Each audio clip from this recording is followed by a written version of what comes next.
Thanks for that, boss.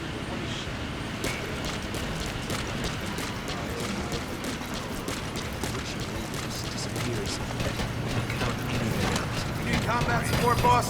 No, say the word.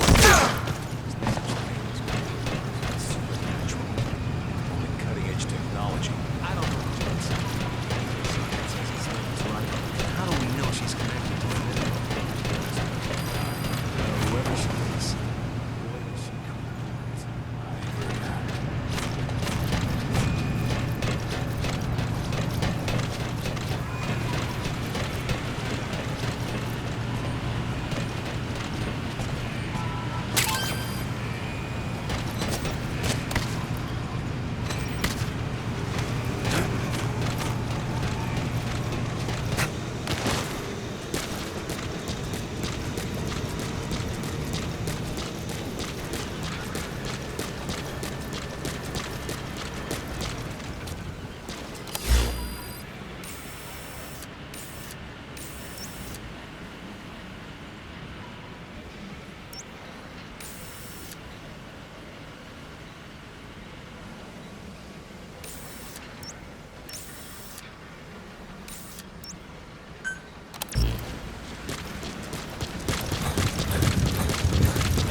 Thanks for that, boss.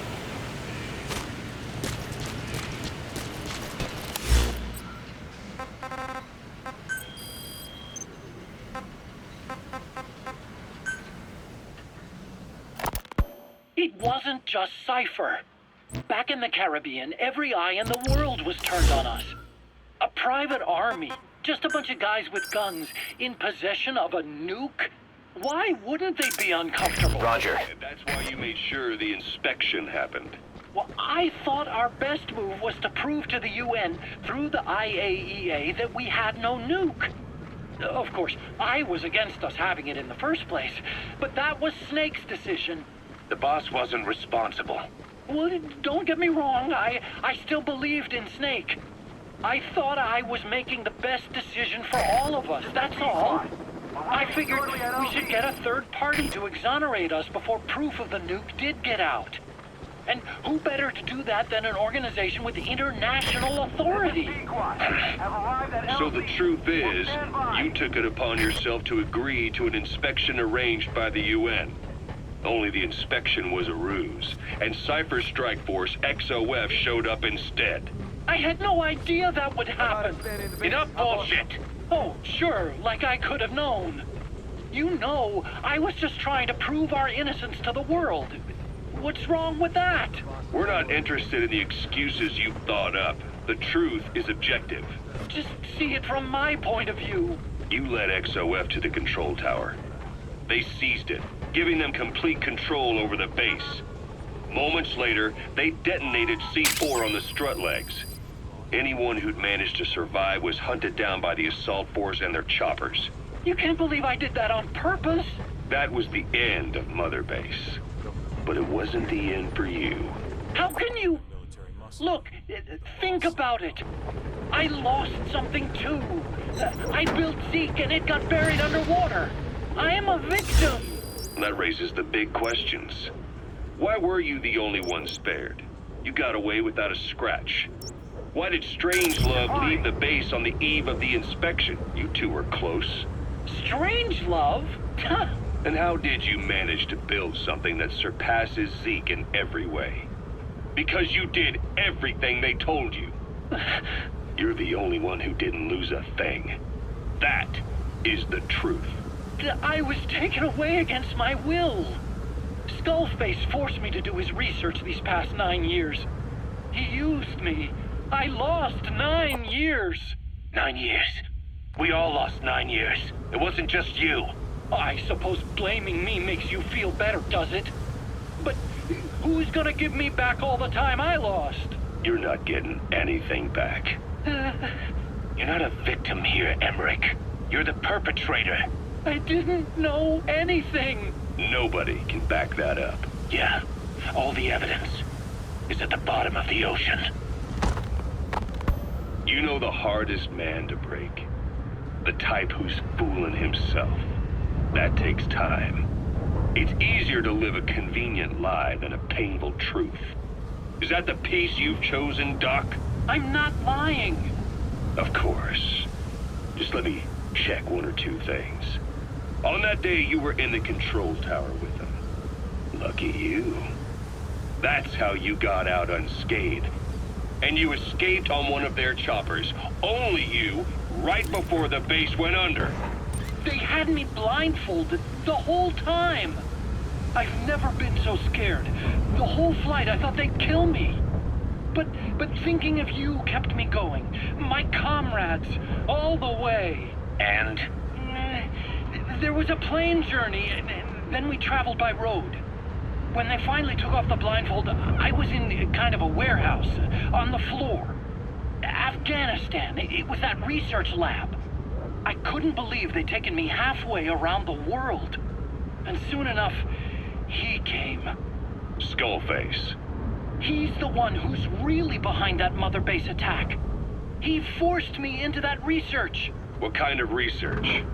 He told me to build a bipedal walking tank for the Soviet Union. Like Peace Walker. A system that could fire an ICBM-class nuclear weapon. That's how the Sahelanthropus project got started.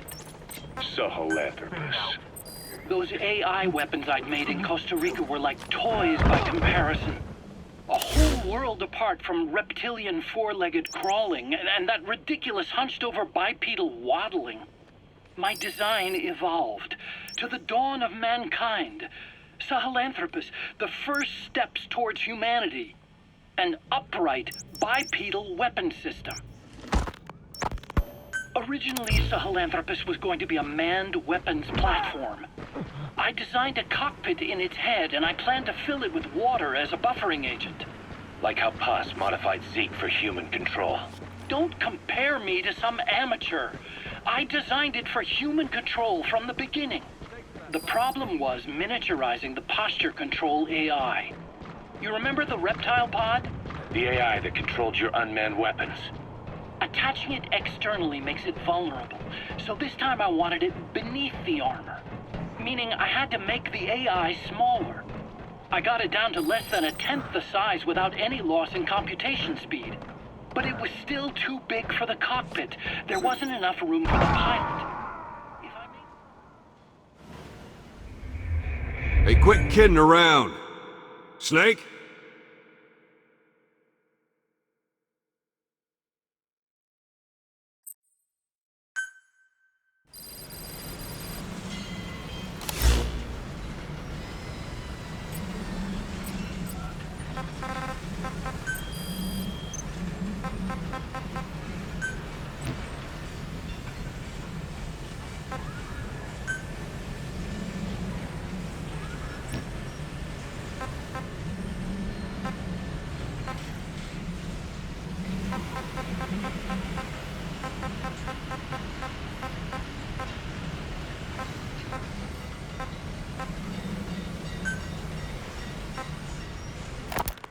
You know the hardest man to break.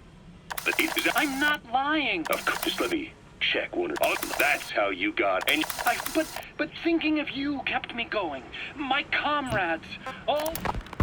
Originally, Sahelanthropus, You remember the reptile pod? The AI that controlled... Attaching it externally makes it vulnerable, so this time I wanted it beneath the armor. Meaning I had to make the AI smaller. I got it down to less than a tenth of the size without any loss in computation speed. But it was still too big for the cockpit.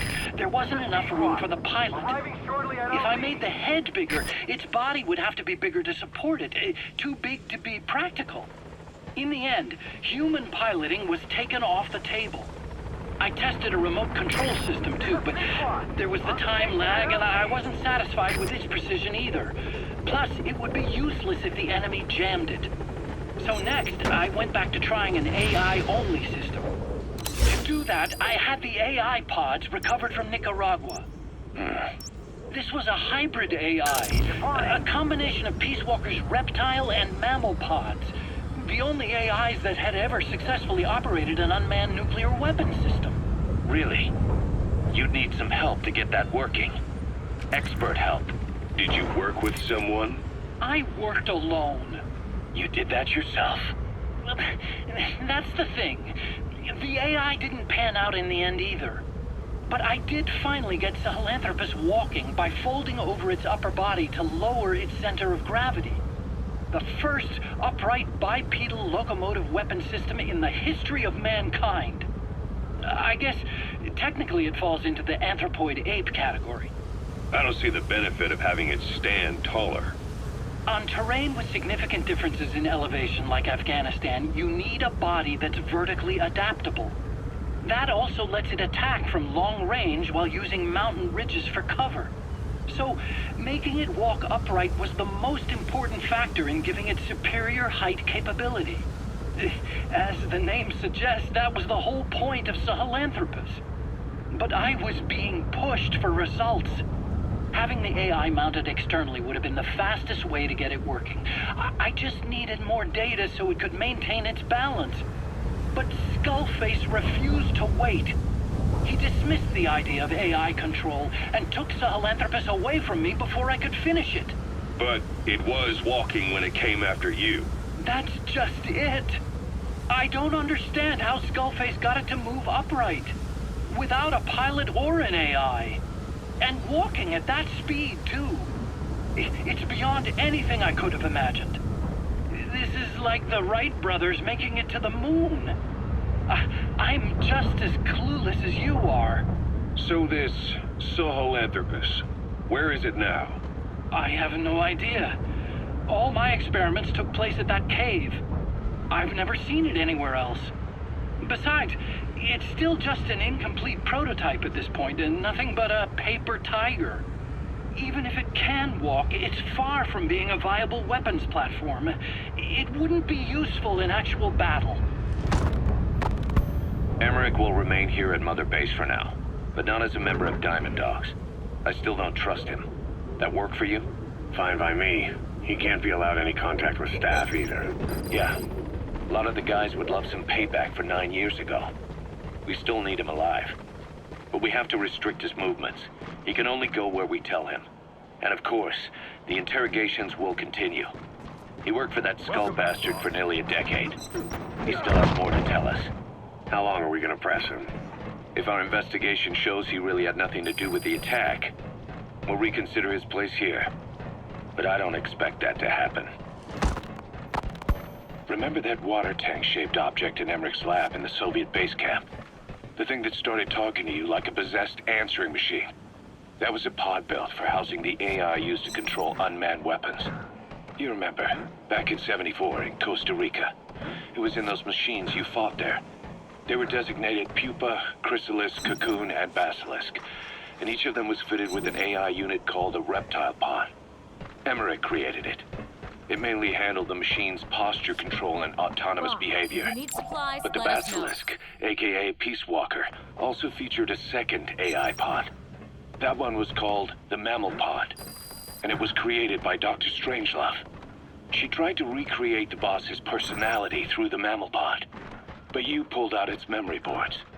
That's when it transferred its own functions to its reptile pod. Just like a human brain compensating for damage by using the remaining healthy parts. The result was a unique entity, a hybrid of the reptile and the mammal. It sank to the bottom of Lake Nicaragua with Peace Walker. But apparently they salvaged it and transported it to that lab. Don't let it deceive you, Snake.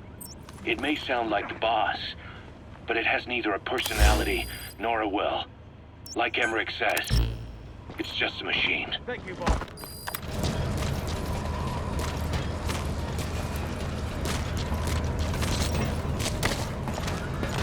Good morning, boss.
boss.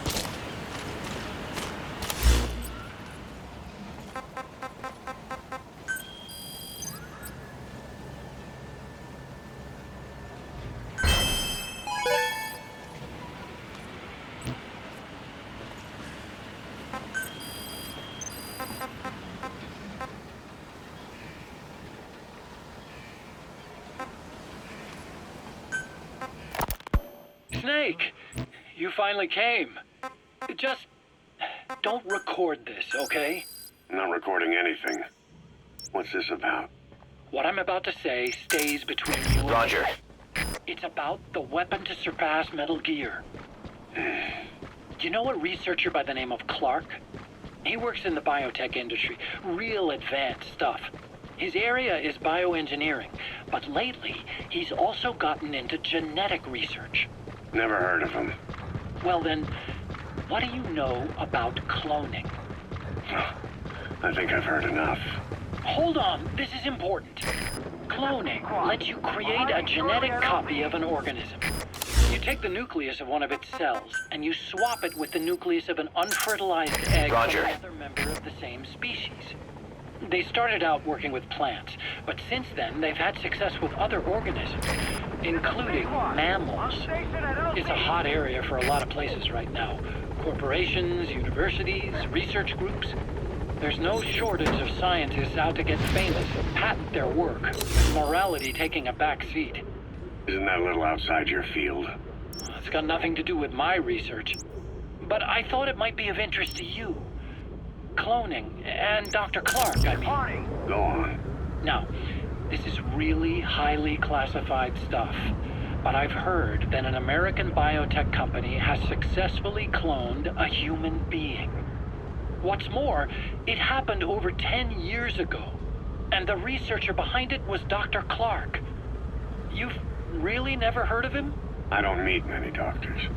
This Dr. Clark is a complete ghost, even to others in his field. His age, where he comes from, that might not be his real name. And I can't even say for sure he's a he. Clark's employer, ATGC, its company motto is embracing your hopes, preserving talent. What does this have to do with me? Cypher. Dr. Clark works for ATGC, and they have connections to DARPA. Cypher couldn't function without the communications network DARPA's built. Meaning, Cypher has to be a part of the Pentagon, or at least the two are joined at the hip. DARPA is a driving force behind human cloning. It's a pretty high priority project for them. And this Dr. Clark, some say he's a pivotal player in Cypher. But that's not all. Every cell nucleus in an organism contains the genetic information for that organism. Think of it as a blueprint for life. Clark appears to be working on how to decode this information and rearrange it at will. If you could do that, it would mean being able to custom design human beings for specific purposes.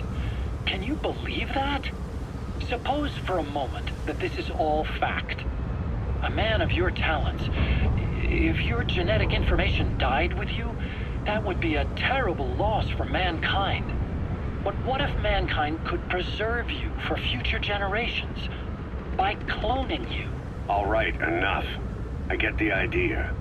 Look, I know it's inductive reasoning, but this weapon to surpass Metal Gear they're developing in Africa, I believe it's something that uses this new technology. Speaking as a fellow scientist, it chills me to the bone. That's rich coming from you. If genes serve as our blueprint, then I wonder if they include an impulse that drives us to tweak the design. Can you imagine that? Genes, encoded with information that wants its children to decode it. Is life itself putting the direction of our next evolution in the hands of scientists? I guess it would take some real arrogance to believe that. And yet, it could be what Cypher's after. I think you're barking up the wrong tree. But that was an interesting story. It'd make a good movie. You have to believe me. Where'd you hear all this anyway? Where? I just overheard it in bits and pieces while I was forced to do that research for them. Right. Wait a minute. Look, I want to help you. I want to be of service here. I'm risking my life with this. Is that so? Expanding the base? Maybe it's time we brought someone else into the conversation. No, not him. Send me on Not the- Ocelot. You can't do this.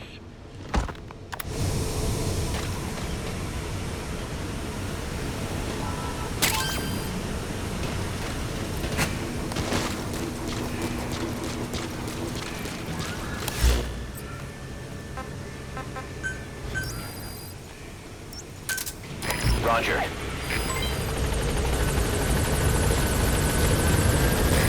This is B-Quad. Arriving shortly at LZ.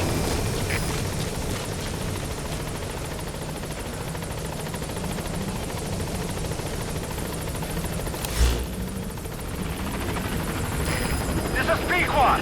On station at LZ.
changes have already been finalized. It's not operational yet. The remote piloting and AI control haven't reached the application stage. Who said anything about an AI? That was Coldman's mistake 10 years ago. Be that as it may, we'll need to modify postural control to accommodate a human pilot. I share your urgency, but we need more time to finish it. We analyzed the transmission. He's been in contact with the big boss. Right.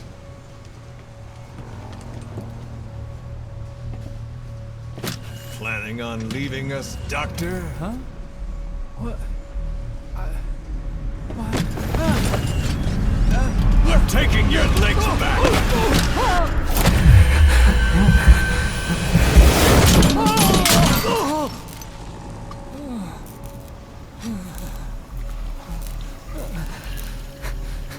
So you're just gonna kill me?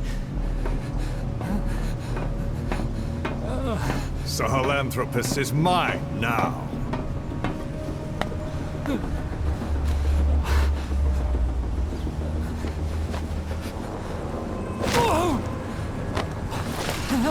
Listen, I may dwell in the dark, but I refuse to be judged by your standards, traitor. I hope your friends give you what's coming to you.